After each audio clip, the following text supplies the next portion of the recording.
అమ్మా చందనమే పూసిన ఒళ్ళు చూడు,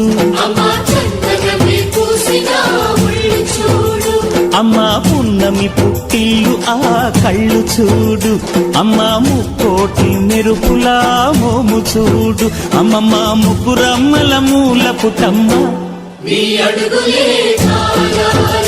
అమ్మా నిప్పుల్ని తొక్కిన నడక చూడు, అమ్మా దిక్కుల్ని దాటిన కీర్తి చూడు, 1000 సూర్యుళ్ళై మెరిసిన శక్తిని చూడు, మనుషుల్లో దేవుడి భక్తుని చూడు.